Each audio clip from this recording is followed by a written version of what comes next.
In sung mi teo zo si na bon chawin ni khopa. Tunin Thadou Kuki Paochamtuh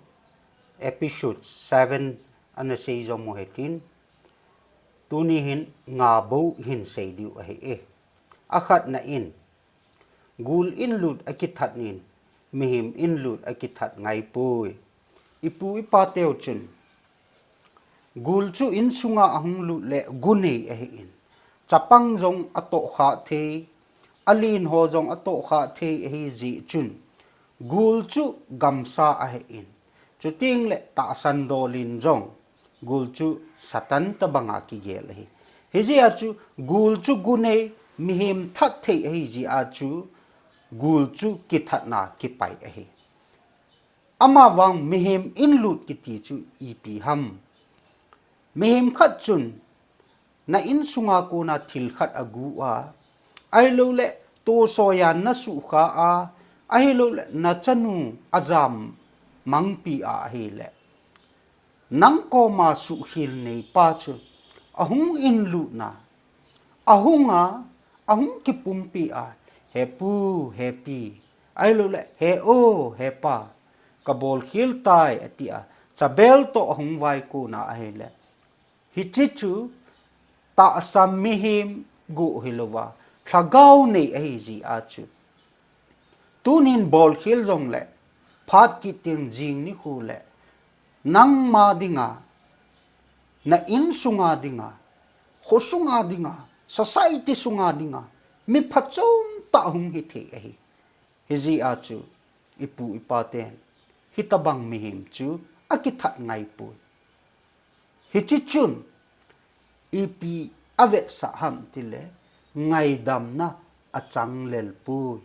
ai lo le asu hil wang abol hil lin hen lang tol that hi zong le ama chu ngai dam chang lel a hi pui ti na a hi ani na in so chu so in amanin sai chu sai jin amane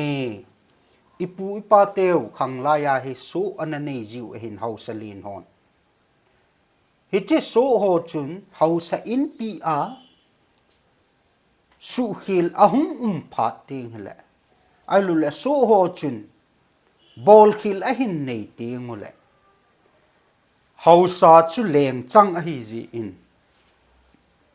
hausa chun a het zo jai lo hi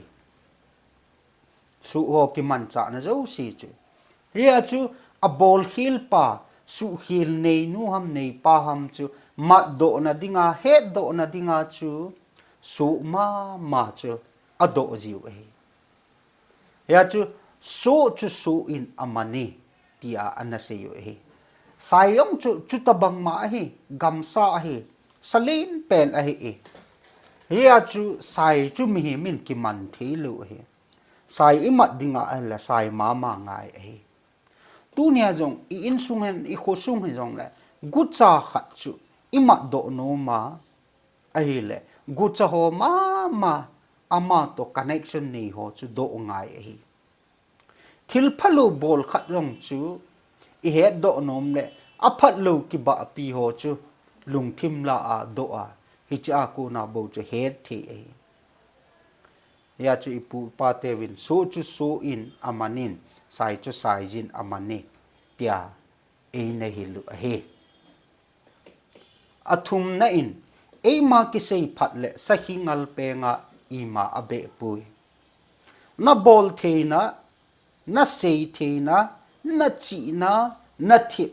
na het na sports la men lang music la men lang education current affairs yan lang ahi lo le politics to dol hi jong na het na zo si chu hi chi ka bol hi tin ka umena ti anang le nang na ki sei phat le ga su loading I macha hi loading ahi hu ya leng mang di bu ahi sahi yong hu gam sala a satui pen ahi ama wang sahi na kap ham na pu ting le thanga o ting le sahi hu akeng tanin la angal peng be ve in sahi adang kadu poi angal peng le kadu en na ti a hi jong le ve le chu ne de I macha lo hi sahi ngal penga chu I macha be lo hi ne thi le hi avunin atu mai bu agukiu e asunga athin tailu adang umlo e ya chu sahingal pe nga ne thi umlo banga chu nang le nang nekisi phatna na bol the na yong chu nang kam nup na namana kam tui na namana holim nup na namana hi le ga su I ma umlo ding ai e ti chu ipu ipa te Paochamtuh e ma kisi phat le sahingal pe nga I ma abe pui hi chi a ko na hai het do the hin khangthah ten ikichinwa hi cha ko na ikihil diu dei sa na avela in sei do ki no e ali nein zampi khoka hile khatve nawa a he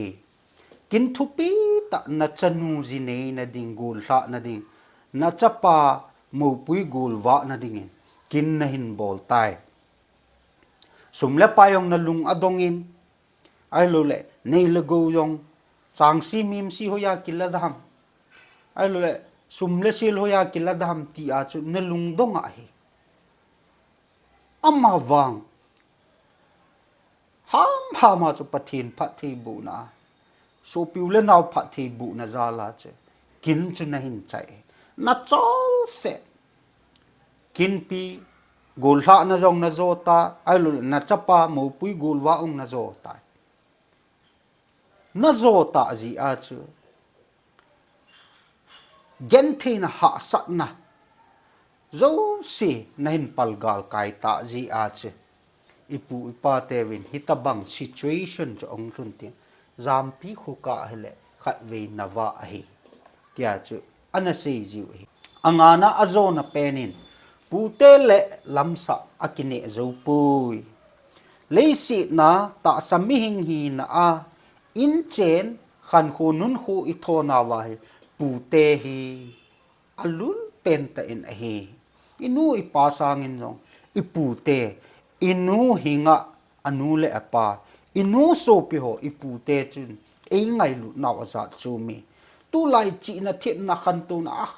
asan ta ji in ki ngai lu na dai tai masang lai ipu ipate chun ama ho ne di jang lai yong ase tha wa atu te na pi jiu hi mehem khat chu athi ni ting le nang jong ke yong ithi ni ting I custom dola khan kho dola chu ngai lu ki vet sa na ipu ten hunga ilung chunga chu sekiang akhaiwa man ase jiu hi heji a chu lunghang khe jong le hen ipu ten thil bol khat chu lunghan mana hiti na umeti a chu kino thilo hi aji chu ithi ni le lung man ki sei chu ki ngai lu na sang pen le ki gui zop na gil pe na an het ji wa chu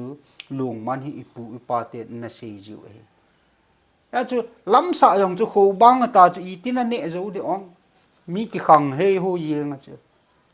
ya chu ipu te hi e sangen a chung nun zon ipu te hi ithi ni kho teng le I chung thu e het pe ding ai lo le I lung man I chunga katupa chung kalung a sai ai lo katupa chung hin ipiham ama hi ka I nin ka ngai lumong mong eti het sa na chu sakiang akaya lung man a sei ji ya chu ipu ipate pu te le lam sa akini zo pui ne jong ne patep go lo ipu te ong chu mi mo the jong le noi si loading ai lo le iza se lo wa bol loading ti na he tu ne e holim naw Thadou Kuki Paochamtuh isei naw chan chuin tin isei helo omle ke hetu ki no tin sudi uhitin amawang chom chai sei na wa chu e hodinga chi na he na ki be na in Pathen phathe ibu pi taw hen ka ki pa e